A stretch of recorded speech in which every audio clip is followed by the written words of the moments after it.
So if you want to make six figures, you can't just be talking about you want to make six figures. You hear what I'm saying to you tonight? If you do the three things I tell you to do tonight, I guarantee you, whatever it is you want to do in life, you'll be able to do. You will be able to accomplish whatever you want to academically, financially, relationally, whatever. So three things. All right, I'm going to tell you the story. I got to get out of here. And the story is about, you guys have probably heard about this before. It was a young man who, he wanted to make a lot of money, and so he went to this guru, right? And he told the guru, I want to be on the same level you're on. And so the guru said, if you want to be on the same level I'm on, I'll meet you tomorrow at the beach at 4 a.m. He like, the beach? I said, I want to make money. I don't want to swim. Guru said, if you want to make money, I'll meet you tomorrow, 4 a.m. So the young man got there at 4 a.m. He all ready to rock and roll, got on the suit. He should have wore shorts. The old man grabs his hand and said, how bad do you want to be successful? He said, real bad. He said, walk on out in the water. So he walks out into the water. Watch this. When he walks out into the water, it goes waist deep. So he like, this guy crazy. Adrian, he's like, I want to make money. He got me out here swimming. I didn't ask to be a lifeguard. I want to make money. He got me in. So he said, come out a little further. Walked out a little further. Then he had it right around this area, the shoulder area. So this old man crazy. He's making money, but he crazy. He said, come on out a little further. Came out a little further. It was right at his mouth. My man like, I'm about to go back in here. This God is mine. So the old man said, I thought you said you wanted to be successful. He said, I do. He said, walk a little further. He came, dropped his head in, held him down, hold him down. My man getting scratching, holding him down. I got you. I know you brushed it out, but I got you. He had him held down. I need you for an illustration. He had him held down. Just before my man was about to pass out, he raised him up. He said, I got a question for you. Somebody answered the question for me. He said, when you were underwater, what did you want to do? Lee, I'm looking for a different word though than lip. What's that word? He said, I wanted to breathe. He told the guy, he said, when you want to succeed as bad as you want to breathe, then you'll be successful. I don't know how many of y'all got asthma in here today, but if you ever had an asthma attack before, you short of breath, SOB, shortness of breath, you wheezing. The only thing you trying to do is get some air. You don't care about no basketball game. You don't care what's on TV. You don't care about nobody calling you. You don't care about a party. The only thing you care about when you're trying to breathe is to get some fresh air. That's it. And when you get to the point where all you want to do is be successful as bad as you want to breathe, then you'll be successful. And I'm here to tell you, number one, that most of you say you want to be successful, but you don't want it bad. You just kind of want it. You don't want it badder than you want to party. You don't want it as much as you want to be cool. Most of you don't want success as much as you want to sleep.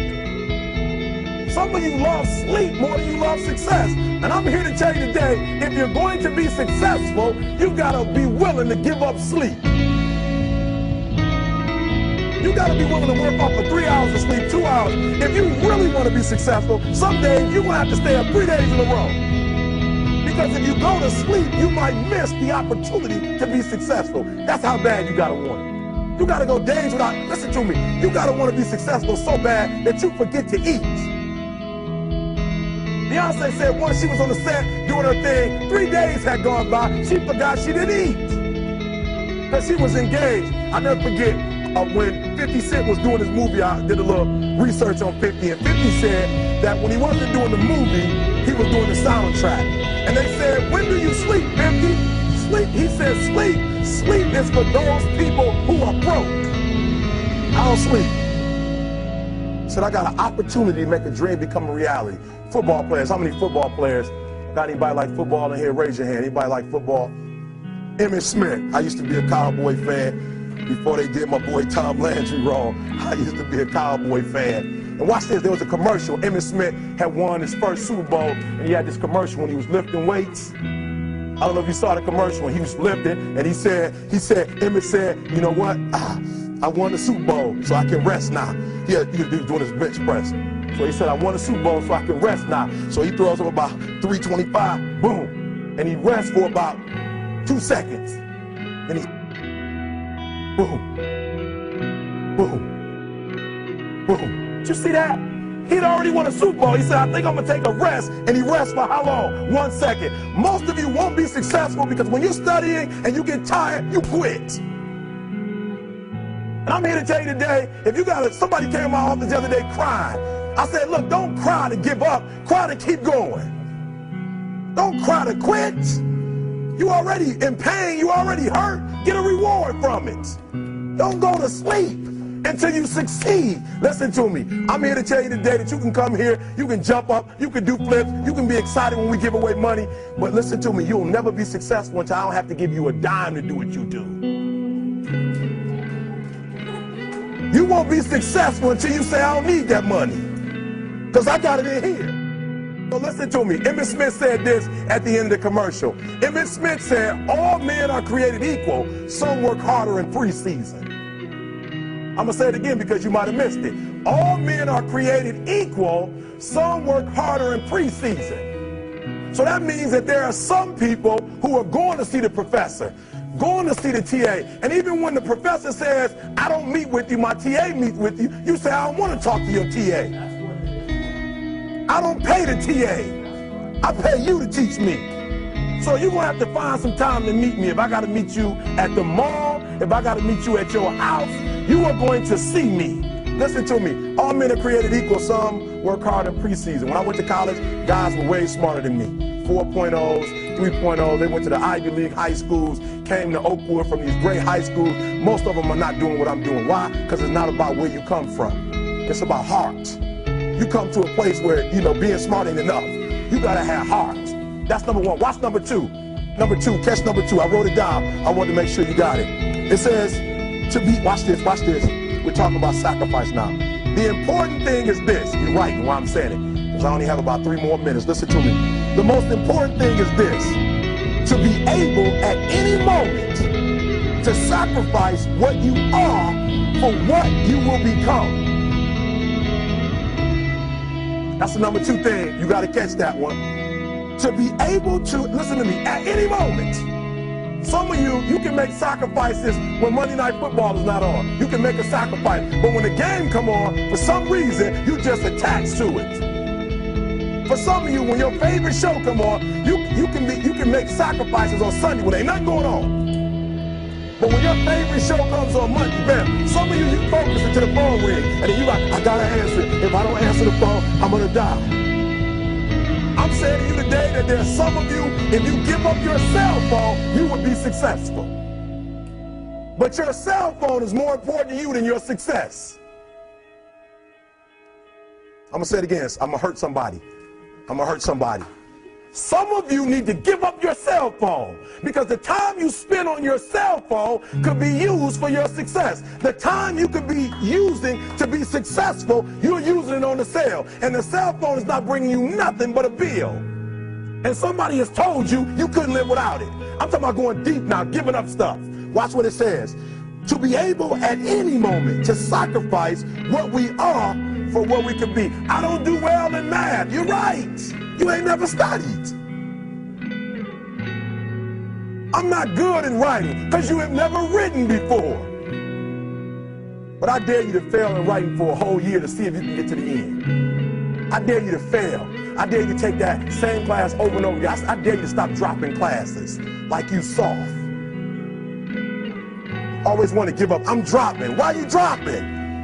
I'm so grateful that the slaves didn't drop and quit. Say, I'm just going to stop. I'm a slave. I'm just going to be a slave. I'm going to quit. Listen to me. The slaves said, we will live because one day we will become. We won't always be slaves.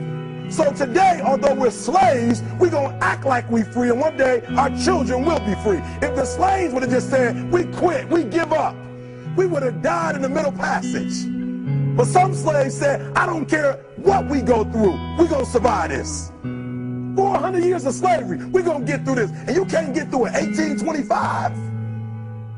You can't get through a writing class, and you got tutor after tutor, resource after resource. The problem is, you ain't never felt no pain before. You're soft.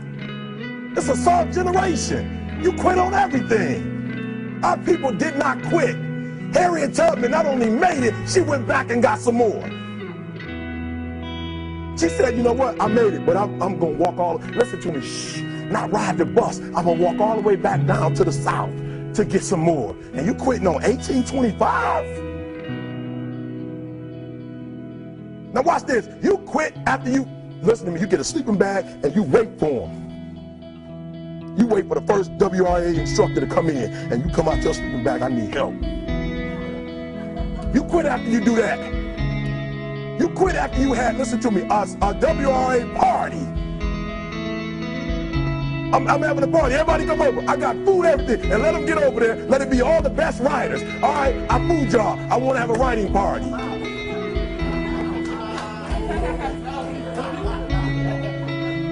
I'm serious. You quit and you ain't even tried yet. Last one, I'm sorry. Last one. Listen to me. Pain is temporary. It may last for a minute, or an hour, or a day, or even a year. But eventually, it will subside. And something else will take its place. If I quit, however, it will last forever. Listen to me, I'm telling you as I leave. I was homeless for 2.5 years. And the problem with most of you never felt no pain before. Y'all spoiled. Y'all spoiled. Some of y'all spoiled. Just bottom line. Your parents have done everything for you. You never had to do nothing for yourself. You're spoiled. We're going to keep it real tonight. Some of you are spoiled brats. Every time you ever got in trouble, somebody in your house got you out of it. Every time you've done something you're not supposed to do, people say, Eric, your mother's a tyrant. You're right. She kicked me out. You're right. She's mean, but she developed a man because she put me out there and said, you're going to have to grow up. And some of you have never learned to grow up. And so every time something get hard, you quit, you call mama. I dare you to take a little pain. I dare you. I dare you not to go home. Somebody said, I don't go home, I feel bad. Go through it. You ain't gonna die. At the end of pain is success. You're not gonna die because you're feeling a little pain. I'm not eating like I eat at home. That's why you're about to go to the next level, because if you keep eating like you ate at home, you'll keep being a boy or a girl. It's time to become man, woman.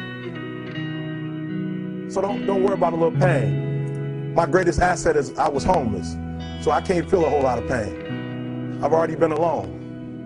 There's not a whole lot of hurt I can feel on a little paper, on a little test. So I leave you, listen to me. We have gotten to a point where it's midterms and we're moving forward. The days of you getting money, I'm not saying we quitting, but I'm saying the day has got to go from external to internal. You have to give it everything you got. No more TV, no more parties, no more playing. If you don't have a 4.0, what you need to be doing is studying. Get off the phone. I'm sorry, I'm not available until the end of this year. No, I'm for real. You reached the right number, but you called me at the wrong time. Call me back January 1st. I'm about to get busy now. Huh? I want you to have a countdown of your own and say when the countdown is over, we're the real, watch me, because when I was homeless, I knew something was wrong. I knew that wasn't the best of me. And one day I said, will the real Eric Thomas please stand up? Will the real Eric Thomas please stand up? Stop being this high school dropout. Stop giving up. Stop sleeping on the street. Stop walking up and down Fecal Avenue like you ain't got nothing, and get your GED. Stop being afraid to take a test. Stop being afraid to go to college because your daddy didn't go and your mama didn't go. Stop being afraid and be the best Eric Thomas you can be. But listen to me, it's going to be hard. It took me 12 years to get a 4-year degree, but I got it. And guess what? On a degree, it don't have dates. So if it took you 4 and it took me 12, it don't show up nowhere. But I'm exactly where I wanted to be because I realized I got to commit my very being to this thing. I gotta breathe it, I gotta eat it, I gotta sleep it. And until you get there, you'll never be successful in life. But once you get there, I guarantee you, the world is yours. So work hard and you can have whatever it is you want. Thank you guys for your time.